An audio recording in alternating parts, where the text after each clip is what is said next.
coverage foundation with their lay. Tones, hydrates, and reduces the Easy, breezy, beautiful. From Covergirl. We'll see about that.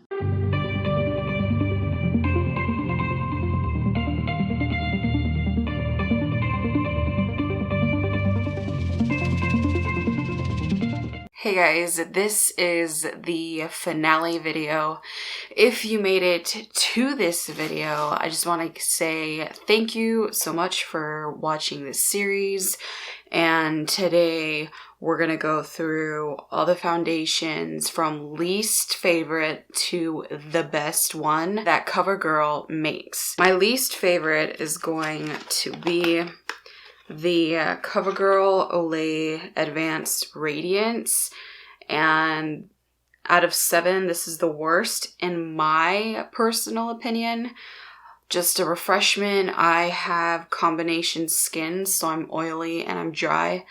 And let me see what this one retails for. I will put the price of this foundation somewhere right here.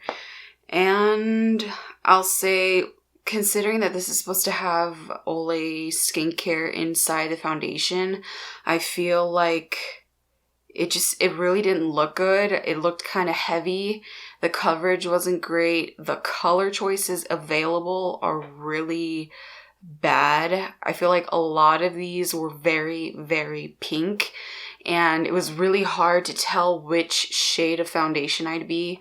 With the packaging, it's just kind of difficult. The coverage, it just wasn't good. It didn't sit well with the skin throughout the day. At first, I thought this was a decent foundation, but as I continued to try the other foundations in the line, I realized that this one wasn't good. The only thing that I like about this is the scent.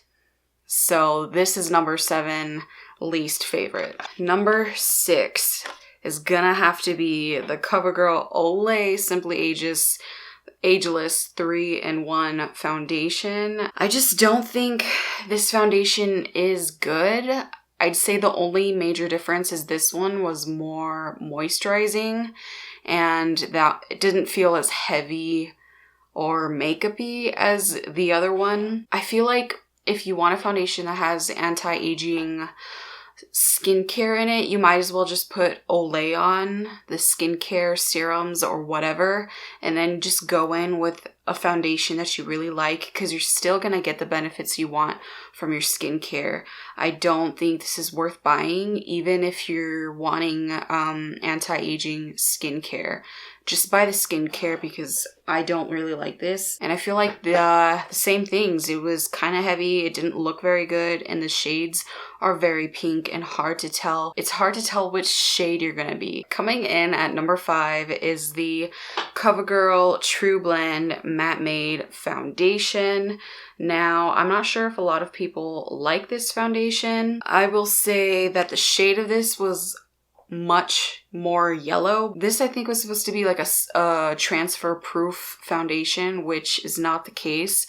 I think with oily skin it never is. I think the coverage on this was okay, and it didn't wow me. It was kind of just like blah and basic, and it wasn't really very impressive. So coming in at, what is this, number 4?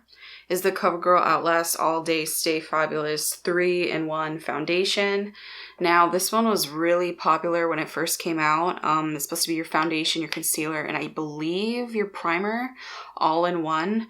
The shade was off because I chose all of them, obviously, and it's kind of hard to tell. All these foundations are different shades, but I just went with what looked closest in that specific foundation. I think the coverage, it wasn't as good as I thought it was going to be. I expected way more coverage, considering this is supposed to be a foundation and a concealer. Yeah, I was not impressed with the coverage of this. It looked very basic.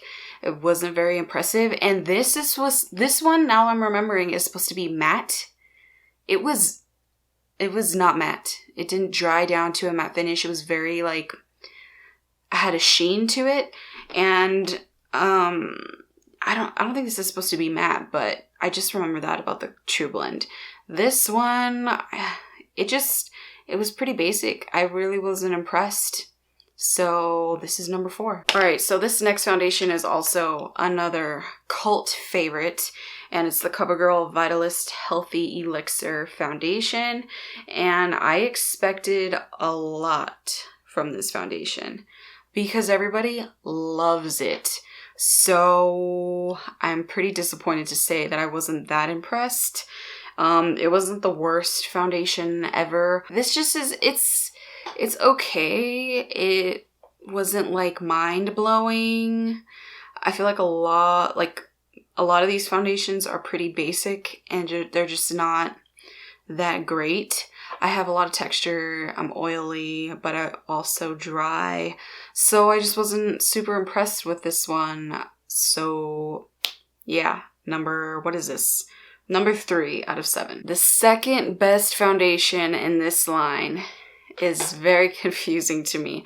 I expected to like all of these way more than I liked this one, but it is the CoverGirl Clean Matte Liquid Foundation, and I'm surprised by this. I'm going to say right off the bat, hopefully you guys will be able to see, but it's like separating in the bottle, which is pretty gross.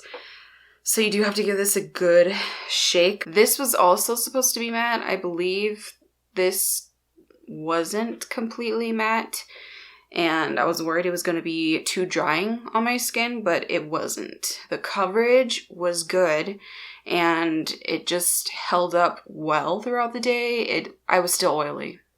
It was still oily, but that always happens. But this foundation still looked pretty. This just left a better impression on me than all of the other ones. So this is the second best foundation, in my opinion. Coming in at number 1, I'm very, very surprised. I never go for moisturizing foundations because typically it just makes the oil worse.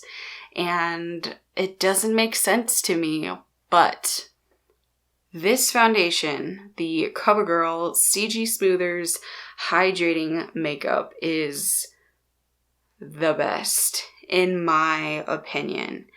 And I believe it was the most affordable.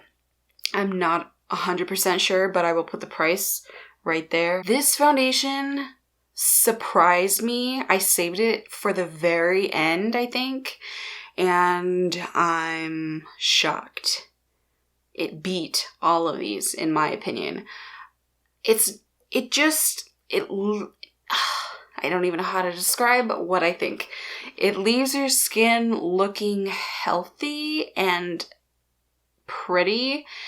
It doesn't emphasize my texture, which is great. And it dries down to a matte finish on me. I don't know why that is, because I expected this to be dewy because it's hydrating, but it wasn't oily or dewy. It dried down matte. My face felt good, and I like it. It looks good, and at the end of the day, my makeup isn't separating. It just looks very smooth, and I'm oily, but that's an always.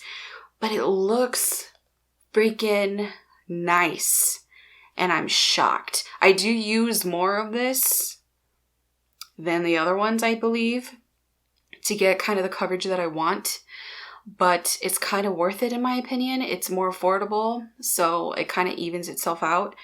I really like this. If I were to recommend you guys get one foundation out of all of them, it would be this one. The shade I got was way too dark, so I feel like the packaging is a lot deceiving. This doesn't look very dark in the packaging, but it's 2 to 3 shades too dark. So it's what I'm wearing right now because I like it. And yeah, this is the number 1 foundation that CoverGirl makes, in my humble opinion.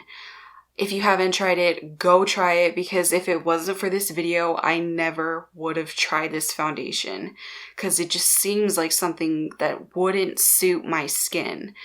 But I think it is great. If you have oily skin and if you have dry skin, I think that works for everybody. So yeah, I guess that completes this series. And thank you guys so much for watching. It's been an experience trying all of these. I did come in late on day 6 and day 7, so I'm sorry. But I did take the weekend off because filming this series was a little bit more daunting than I thought it was going to be. I hope you guys enjoyed this series. Let me know in the comments down below which brand I said that so weird.